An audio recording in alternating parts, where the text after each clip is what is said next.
Hi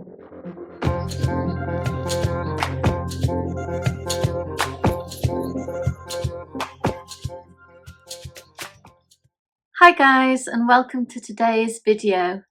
Today we'll be looking at the topic of routine and consistency.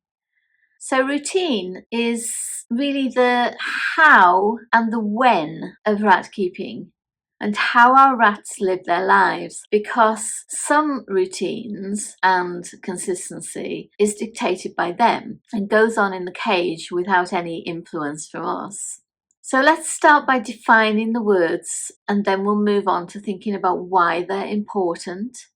So routine, as I say, could be seen as the how and the when. So it tends to refer to when things are happening, and often consecutive things. So the rituals that we place on either side of feeding or coming out of the cage, for instance, they are all routines.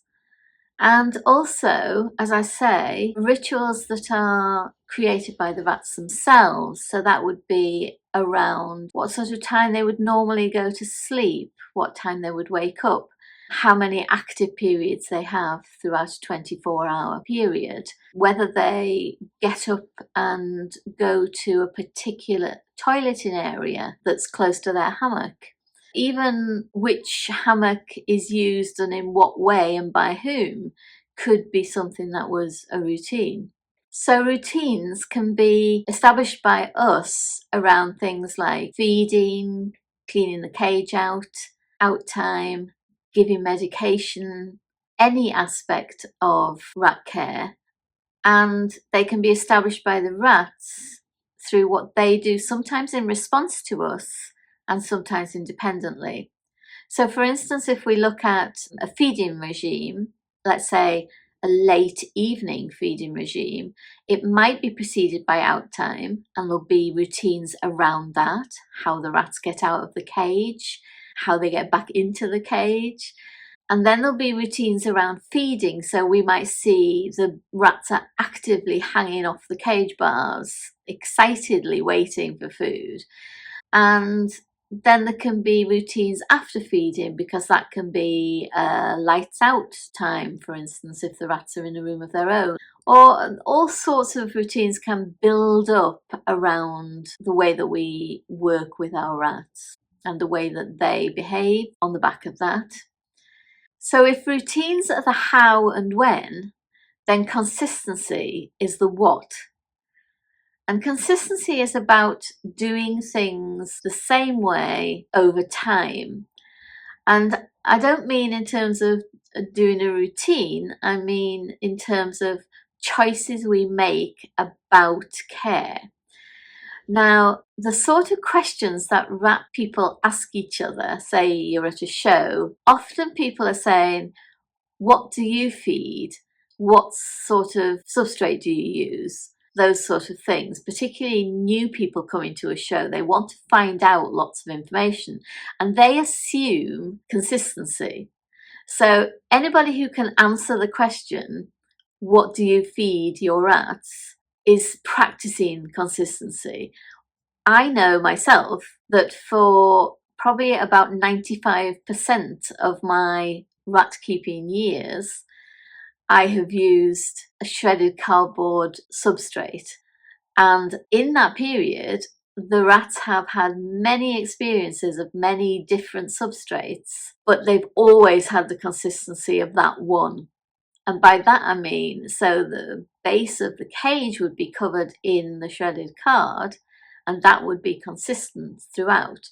But for difference, I would give little places like I use sort of deep hanging litter trays instead of shelves, and you can put substrate in there, and I would put something different in there.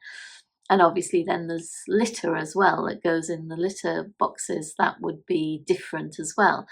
So we tend to stick to certain consistencies, and they will be things like food, how often we feed fresh food, what kind of things we put in the mix. They would be how often we feed supplements, things like the cage substrate, the types of hammocks that we tend to buy, how we give medicine. There are all sorts of different areas where we are consistent with what we do. The cage itself, that's a consistency, and people might ask that question, what cage do you keep them in? A lot of that will be actually determined by our preference.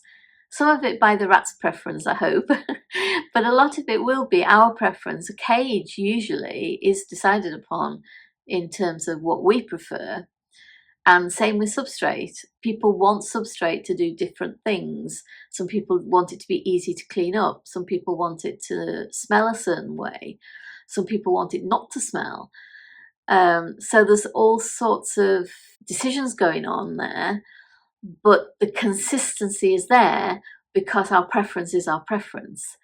We can also actively offer consistency to the rats by choosing to place things in the same place. So we might have a basic structure for the cage, which might include where we place the water bottle and where we put the litter trays, and maybe a route through the cage that is always there, a certain branch arrangement or a certain rope that the rats can always move along.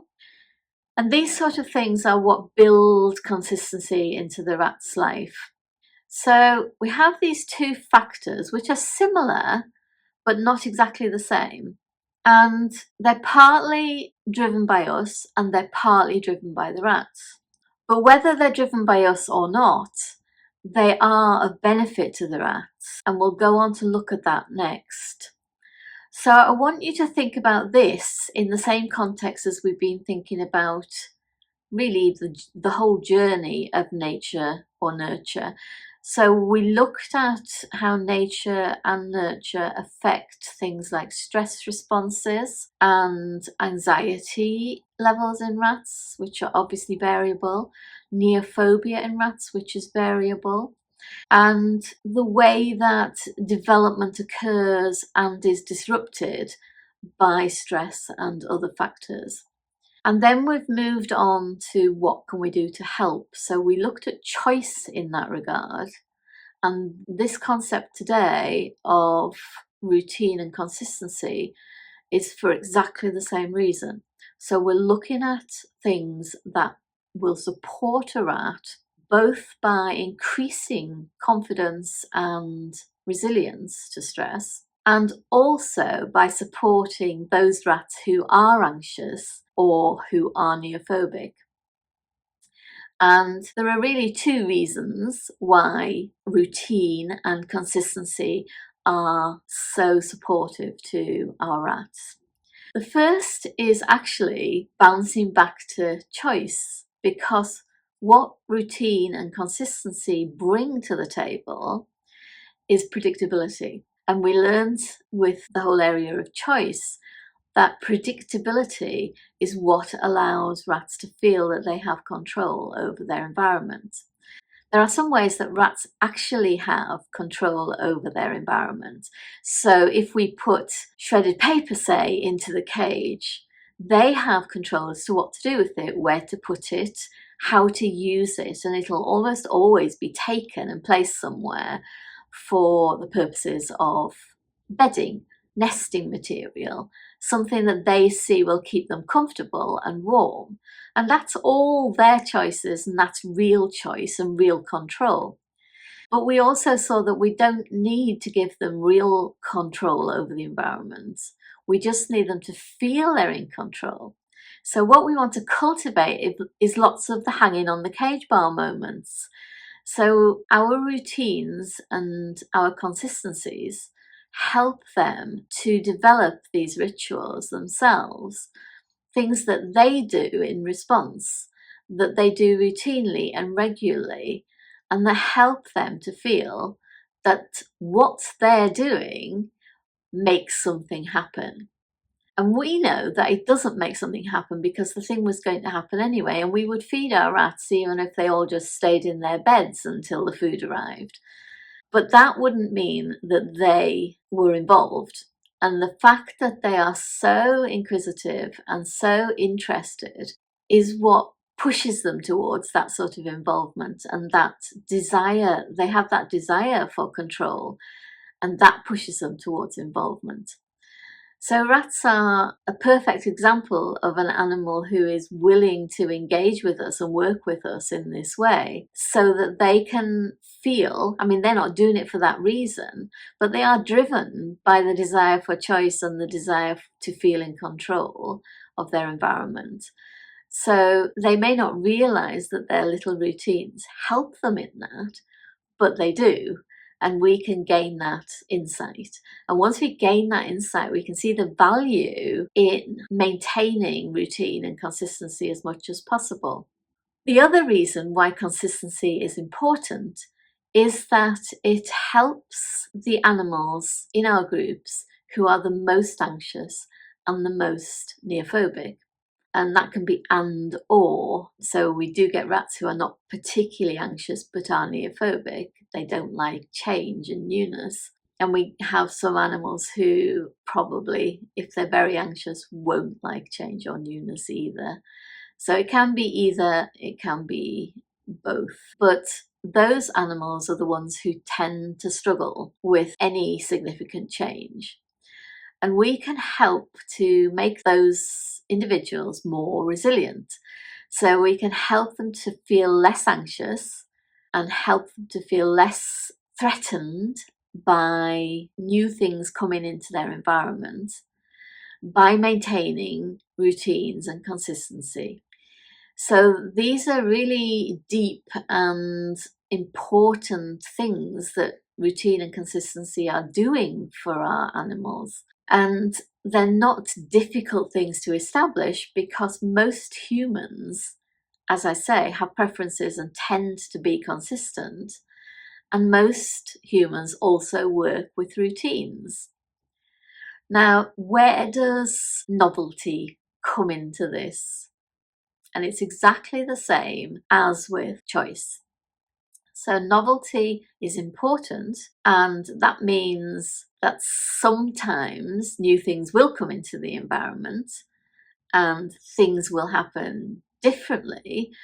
But what we need to think is that there are big things to rats, important things, things that really matter a lot, and there are small things to rats.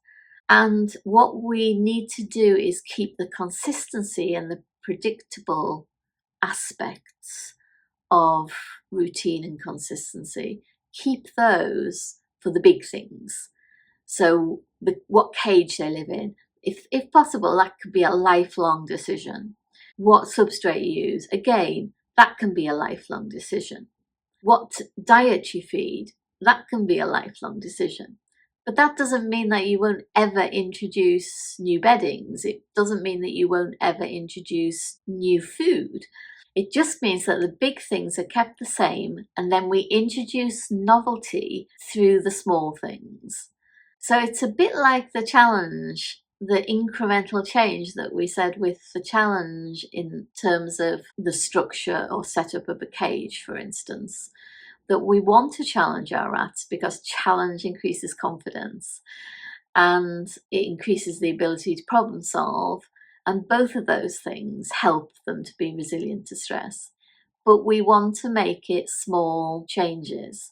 Rats don't do grand gestures. That's stressful. Filling your cage with a big pile of new things that you're excited because you've just bought them, that is a big change, and most rats are not going to receive that without stress.